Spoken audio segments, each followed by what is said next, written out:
good evening, everyone. Welcome to day 2 of E-XULT. So after witnessing really interesting chess matches today, we have another great line of chess matches today. Joining with us is Raghav. Raghav, how are you today? I am very good, and I feel that today's chess matches are going to be really exciting. We have today with us IMT4 versus IMT Nagpur, BIMTech versus DU, and I believe that these matches are going to be as interesting as we can expect. And when we see and when we go through the matches, I believe we will be getting some brilliancies, some extraordinary moves, and players will definitely make a great game for us. I am totally aligned to that. It's definitely going to be a neck-to-neck match. And I guess we have already the first match starting up with Diana 1996 versus TH3 Nigma. I hope you can also see. Yep. So it's the Italian game we are witnessing. Yes, it's the Italian game indeed, and with the knight attack, and already the players are rated 1363 with the black Nigma and DNR with a rating of 1158.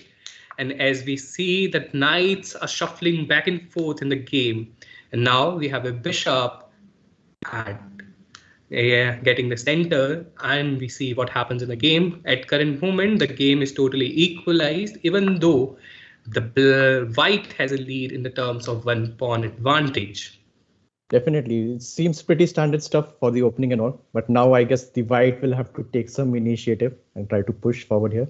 What are your thoughts that what could be ideas for white here?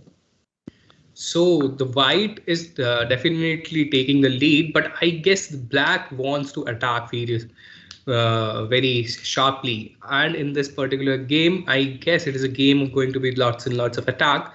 You see that even in this particular movement, the white's king is in the center, and it is a very big disadvantage for white. Now you see this pawn push. This pawn push is very dangerous in this particular movement. Because now when you take, like, let's see that your queen is gone, you are just evaded off your queen, and with that you got the compensation, you will only get a rook. And this is also somehow detrimental. I feel it opens a line of attack for the black's queen. Let's see what is going to happen. Exactly. Black has already got a lot of activity. I guess that queen capture also. So it's already quite advantage for team black, I guess. So what happened in so this move, which comes a little later, if had it come in the very beginning, now it is a chance for black to take the rook, pick up the rook, and promote the queen by sacrificing the queen at the same time picking up the rook. Is black able to know the black doesn't find that move, and it's but let's see what happens in the game eventually. So there is a possibility. So the pawn on f2 is very much protected for the for black, and from this position I can feel that there are lots of attack that can happen, but white is not playing on that side of the board. It is going on to the opposite side of the board. Let's see how the players respond to that. It's already showing an overwhelming advantage for black. Is it already winning for black? It seems. It's a mate in 5. And definitely it would be a forced mate. Let's see if black can find it. So I guess the move here is, yes, the bishop comes here, and now the only move that is there is the bishop comes in between the king and at f4. Let's see what is the response from the other side. Already the white king seems very vulnerable. Not many moves they can. So in this particular movement, a check from, and it's a mate. Then it's a mate. It's a very simple and fast game where white made certain blunders, and that's all. Black wins easy. Good game, GG. So what is your thought on this game, Raghav? Quite fast, quite quick for 10 minutes time control. For 10 minutes timeline, yes. But black taking all the initiative, meaning that aggression, that pawn push, that queen tactic against the queen. I guess it was all blazing attack. Yeah, from black. So these were the that pawn push was immense importance, and you see that when you move your knight. So if you go to the move number, let's say move from the very beginning, the move number 3, when it's completed with knight to f6, it's all centered. Afterwards, Yep. the knight's moves in, knights goes on to attack, and then there is a pawn push. And then there's a pawn push on the d5 rank, and the bishop is under attack. And that's when the game entirely starts changing, because white doesn't have much to do from there. Possibly he should have pulled the bishop back. Maybe d3 wasn't the most accurate move here. Maybe Right. bishop to b3 would have been a better call. Oh well, so we have black winning the first game. And so, based on your experience and raw thoughts, what could have been the approach from white better to handle such situations which were there in the end game? So, particularly in the end, it was all lost. So white cannot have done much from that point onwards. But what could have been done is that, just give me a second, guys. What could have been done better at this particular game is when you get the chances and you do not blunder. So by blundering at a few points, just give away your game. At games at this level, you cannot take the chance of making blunders, right? And any move that is a blunder will strictly result in you losing. Definitely. I guess the white just succumbed to the pressure, the mounting pawn push and pieces, and just couldn't make the most accurate moves in that position. So the move that you see that made the difference is when we come to the 10th move of the game, that is queen pushes itself to e8, e2. So the white queen moves to the e2 when in the response to it, the rook moves to the e8 square after castling.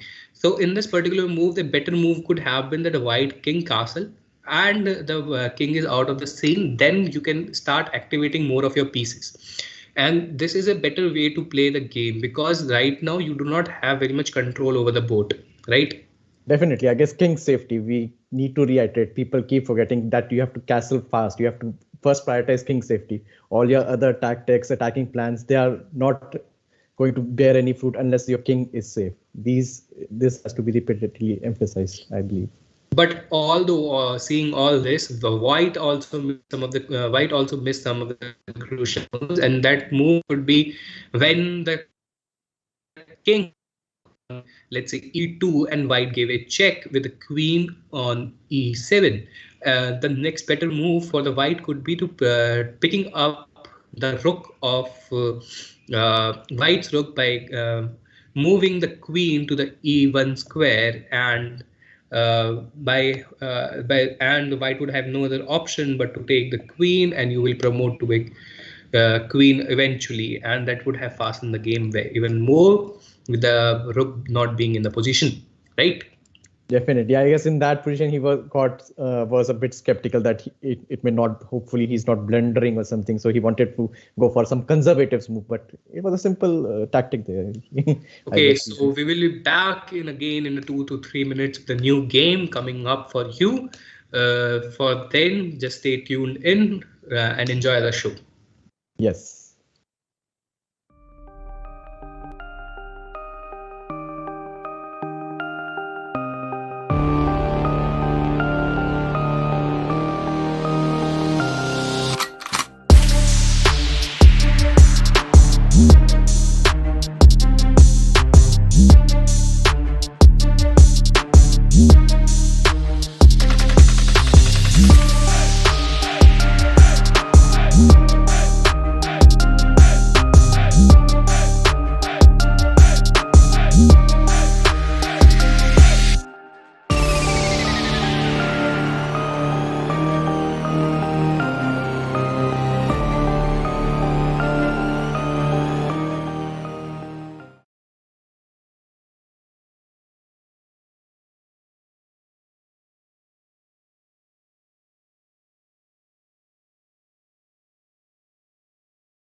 Thank you sir. तुम party में जाओ ना। Party sir? क्या बोलता है? तुम meeting में आओ ना। क्या प्लान? तुम मीटिंग में जाओ ना। मीटिंग? क्या बोलता है? तुम पार्टी में आओ ना। नया सेट वेट वैक्स एक बार यूज करो, जब चाहो स्टाइल बदलो।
Raghav, you're on mute.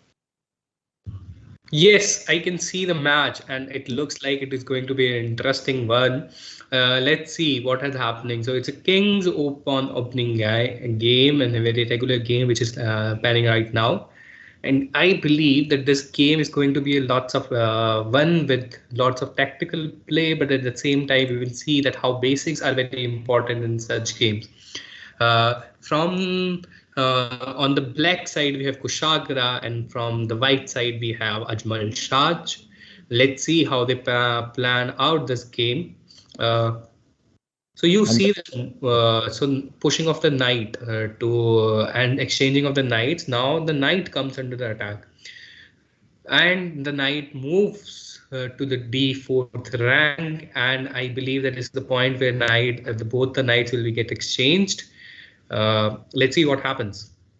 But there seems to what should be the idea for white? Do you think white will be aiming for center control? What could be the tactic here for white?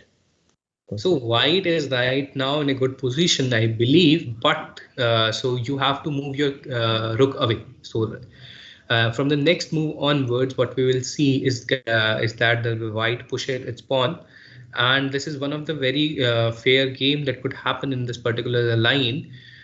But let's see. It's a mating threat. It is saved by the bishop by taking the bishop to the e3 rank. Let's see what happens next. What black could have done better right now is not attacking at that particular moment, and rather trying to build that particular momentum, because now it is a game of back and forth, and not much sense you cannot make much sense out of it, right? Definitely. In the first place, like it seems he is just going for the all-out attack an initiative, but I guess it would have been better to go more for a position. In this position, the problem is that both the black and the white pieces is that both of them do not have much to happen in the board, because they do not have much active pieces in this particular movement. Both the bishop of both the white square bishop of both are blocked. The black square bishop are fighting neck and neck. And now the look at this move. So it is aimed toward exchanging, because the queens are exchanged on the board. A good player from this particular movement, what he will do is that he will he will not castle at this particular movement, or not try to do anything, and rather move the white king to in the d file and use the open g file, semi-open g file for attacking. But let's see what is the major and wise decision that comes to the board. Definitely, G1 could be a threat. That makes sense. Rook G1, where king is lined up for the same file. That is a threat there. But then again, how do you activate other pieces of white for building an attack on this? So this is a very, I guess white missed on this particular move. The white should have gone for an M-Peasant over there and took up with the dead piece. And now the black will go for an M-Peasant, I guess, because that is a very good move. And although you have your two pawns in one line, but there is a possibility, right. So we see an M-Peasant on the board, and because it's a possibility that you can